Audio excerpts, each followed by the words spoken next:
Je vous salue, je vous souhaite une bonne journée. Et surtout, je salue ceux qui croient en Dieu.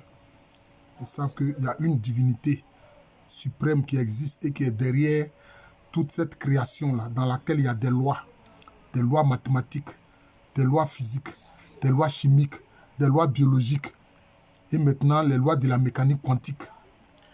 Alors, je vais intituler cet enseignement « Élie, les corbeaux et la montée au ciel ». Alors, Élie, nous savons que c'est un prophète qui était au service de Yahvé Dieu, le Dieu d'Israël. Et il était mécontent du fait que la reine Jézabel, qui était l'épouse du roi d'Israël, a introduit de fausses divinités de chez lui, enfin de chez elle plutôt. Et c'est ça que dans la tradition juive, on appelait les Baals. Mais le mot Baal, ça veut dire maître. Sinon, derrière ça, il y avait les Astartés, etc., les Molochs, etc., différentes divinités de ces peuples-là.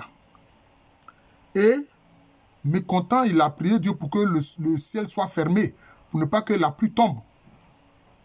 Et ça a provoqué une épidémie terrible. Donc, on dit, mais pourquoi Dieu a fait ça? Il y a la volonté permissive de Dieu. Ce n'est pas qu'il était d'accord avec Élie, non. Mais il y a ce qu'on appelle sa volonté permissive, c'est-à-dire qu'il permet que des choses se fassent. Mais parce qu'il sait qu'au bout, les gens vont en tirer une leçon. Parce que Élie ne connaissait que la puissance et la force divine. Il ne connaissait pas la tendresse. C'est pour ça que quand il allait dans la grotte, et puis Dieu lui a dit, sors de la grotte, je vais passer. Il y a eu toutes sortes de choses. Il y a eu ouragan, il y a eu le feu, il y a eu tremblement de terre, etc. Mais Dieu n'était pas dans toutes ces manifestations naturelles. C'est quand il a senti un souffle. Et voilà. Avec la voix du Seigneur maintenant. C'est là qu'il a su que c'était Dieu maintenant qui passait. Avec la voix du Seigneur. Un souffle bien tenu à travers lequel il a entendu la voix de Dieu. Là, c'était la tendresse de Dieu. Parce que Dieu est tendresse et pitié aussi. Il y a certains qui ne voient que la question de la force divine, non, de la puissance divine. Dieu aussi est tendresse. S'il a mis la tendresse, même chez des femmes, chez des personnes, c'est parce que lui-même, il est la tendresse suprême. Et sa volonté permissive a fait que le ciel était fermé. Il y a eu une famine terrible. Il y a eu une famine terrible qui a provoqué beaucoup de morts. Donc, Élie a provoqué les morts pour que lui-même il voie ce qu'il a demandé. Parce que ce n'est pas toujours ce que nous demandons au Seigneur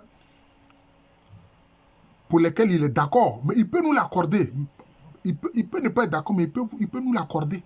C'est comme quand le peuple hébreu a dit que nous voulons avoir un roi comme les autres peuples. Samuel a protesté. Dieu a dit non, on laisse. Il faut leur donner ce qu'ils demandent. C'est comme ça qu'ils ont choisi Saül pour être leur roi, leur premier roi. Et puis ensuite David. Ça a été comme ça. Ce n'est pas toutes nos demandes pour lesquelles Dieu est d'accord, mais Dieu peut nous les accorder. C'est ce qu'on appelle la volonté permissive de Dieu. Et puis il y a eu la famine. Maintenant, qu'est-ce que Dieu fait pour donner une leçon à Élie? Il faut comprendre comment Dieu agit. Élie était nourri par des corbeaux. Élie était nourri par les corbeaux. Dans la tradition juive, là, le corbeau fait partie des créatures impures. Hein? Dieu a dit, je vais ordonner à des corbeaux de venir te nourrir. Comme tu as semé la mort, là, je vais ordonner à des corbeaux de venir te nourrir. C'était les corbeaux qui venaient le nourrir. C'est comme ça, qui venaient lui donner à manger. Mais le corbeau symbolise quoi? Le corbeau symbolise la mort. Ce n'est pas seulement le fait qu'il est noir, non, c'est pas ça. Mais lui-même, il mange des créatures en putréfaction. Les gens ne font pas attention. C'est pour ça que là où il y a des morgues, vous allez voir les corbeaux sillonnent toujours autour. Mais il y a un autre oiseau qui est de la même espèce que le corbeau qu'on appelle la corneille. Qui, elle, il y a du blanc dans son plumage noir, là, il y a du blanc dedans.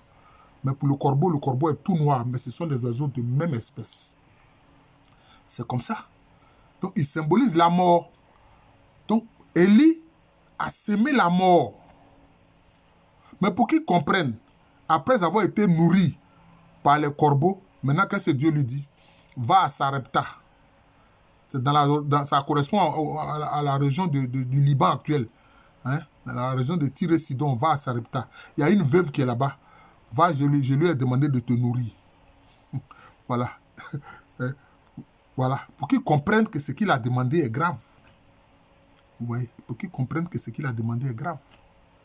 Mais, il a dit dans sa prophétie, juste, il a dit à la veuve de Sarepta, ne t'en fais pas. L'huile que tu as là, ça ne va pas s'épuiser. La farine que tu as là, ça ne va pas s'épuiser. Jusqu'à ce que le Seigneur permette à nouveau que la pluie tombe. Et c'est ce qui s'est passé. Il a été nourri par une veuve. Quelle honte. Une pauvre veuve qui vit avec son fils unique. Et puis c'est toi qui es nourri par cette veuve-là. Mais c'est ce qui s'est passé. Vous voyez. Et puis, parce que avant ça, qu'est-ce qu'il a fait? Il a prouvé qu'il y avait été l'unique véritable Dieu. Et les faux prophètes de Baal, des faux dieux Baal, qu'est-ce qu'il a fait? Il les a égorgés. C'est pour ça que la reine Jézabel voulait le tuer. Il les a égorgés. C'est pour ça que la reine Jézabel voulait le tuer. Vous voyez, maintenant, lui, il fuit maintenant pour protéger sa vie. C'est que la vie est importante. Et comme il a semé la mort, il était dans un environnement de mort, Dieu a permis qu'il ait une ascension. Moi, je n'ai pas envie de dire ascension parce que dans l'ascension, c'est le Créateur qui monte, comme on a vu. Jésus-Christ, lui, c'est par sa propre capacité qu'il est monté, qu'il a fait l'ascension. Mais sinon, quand une créature, on l'amène à monter au ciel, moi, j'appelle ça une forme d'assomption. Parce que la Vierge Marie a vécu l'assomption. Mais là, moi, je dis que c'est une forme d'assomption. Hein, je n'ai pas envie de dire l'ascension d'Élie, mais c'est la forme d'assomption d'Élie. C'est ce que je vais dire. Et c'est comme ça qu'il est monté au ciel. Voilà, il est monté au ciel. Voilà, pour rejoindre son Seigneur. Mais il a tiré les leçons de ce qu'est la tendresse de Dieu, de ce qu'est sa patience. Hein? Voilà. Et c'est ce qui s'est passé. Voilà. Je vous souhaite une bonne journée. Voilà, c'est ça. Quand on se fait vieux, maintenant, on aime porter les chapeaux.